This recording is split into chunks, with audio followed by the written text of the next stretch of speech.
The lights of the studio shimmered like molten gold, bouncing off glass panels and the polished table at the center of the view's set.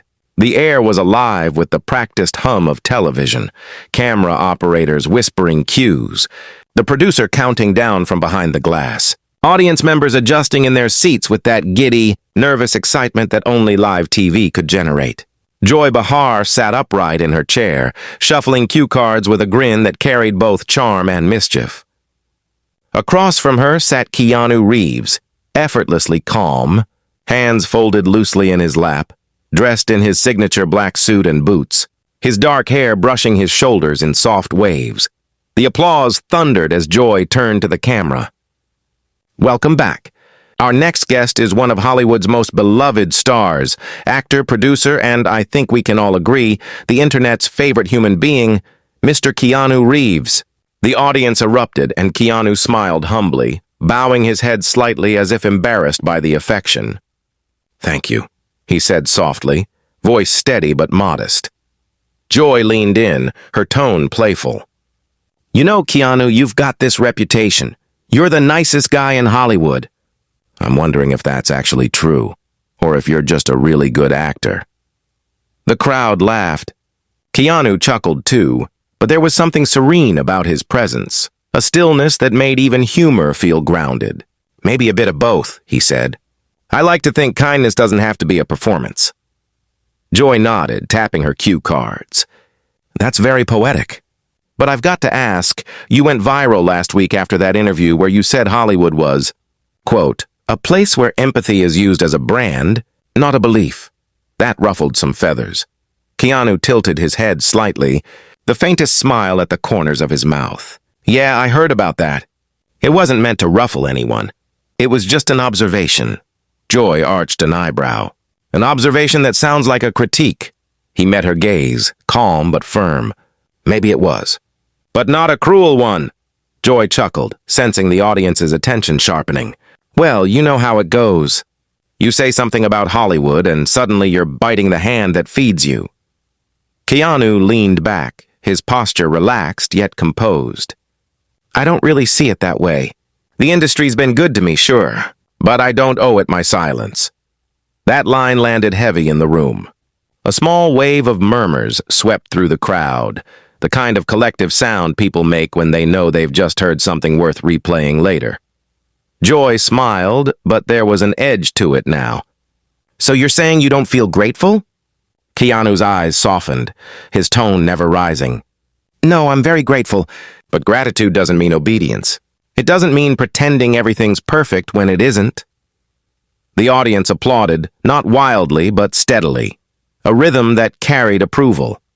Joy tried to laugh it off. "Okay, philosopher Keanu, you've clearly thought about this." "I think everyone does," he said. "People want honesty, even in a world that doesn't reward it." Joy raised her hands. "Sure, honesty is great, but sometimes honesty comes off, I don't know, self-righteous?" He paused, his expression still calm. "I think the difference is intent. If I wanted to sound self-righteous, I'd tell everyone how to live. I'm just telling you how I try to." A few people in the audience clapped again. Joy shifted in her seat, her confidence beginning to waver under his unshakable poise. "But don't you think Hollywood's been evolving?" "There's more awareness now, more compassion." Keanu gave a slight shrug. "There's more talk, yes. But compassion isn't about how loudly you talk about it. It's about how quietly you show it." The line struck again. The co-host to Joy's left, visibly impressed, smiled. "That's beautiful," she said, earning another round of applause. Joy forced a laugh, glancing down at her cards as if to regain footing. Okay, but you have to admit it's easy to sound wise when you've got a career like yours." "People hang on every word you say." Keanu smiled faintly. "That's flattering, but I don't think fame makes you wise. It just makes your mistakes louder." The words landed with a quiet weight that filled the studio. Even the camera crew seemed to pause. Joy blinked, caught off guard, but quickly rallied. "Well, if you ever want to switch careers, you'd make a great politician."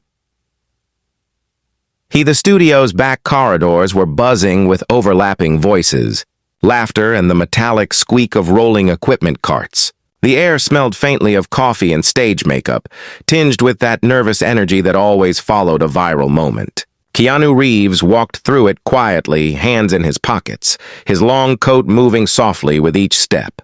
He could already feel the ripple effect of what had just happened on air, the sudden silence, the applause, the way Joy's smile had tightened under the weight of his calm. He hadn't meant to embarrass her, but he knew the internet wouldn't care about intentions. Behind him, his publicist, Marcy, hurried to keep up. She had her phone in one hand and a slightly alarmed look on her face. "Keanu," she said, her voice low but urgent. "It's already all over X and TikTok. You're trending #1. People are calling it the Joy Behar checkmate." He stopped near the dressing room door, turning with that slow, almost meditative stillness he had. "That's not what I wanted," he said. His tone was calm, but his eyes carried a trace of weariness. "I just answered the question." Marcy sighed, scrolling rapidly. "You stood your ground, that's what everyone's saying. The comments are wild. Half the internet thinks you're a hero. The other half thinks you humiliated her." Keanu gave a faint, rueful smile. "That's the internet for you. 2 sides, no middle." He opened the door to the green room, stepping into the quiet. It was a cozy, dim space. Brown leather couch, water bottles, a TV showing the rerun of the segment on mute. The studio still echoed faintly beyond the walls, but here it felt almost peaceful. He sat down, crossing one leg over the other, and for a moment just stared at the muted image of himself on the screen. There he was, composed, unbothered, answering Joy's questions with that steady calm that now looked almost cinematic. But in truth, he had felt his pulse hammering in his chest the whole time. Marcy flopped into a chair opposite him. "You really have a way of doing this, you know that?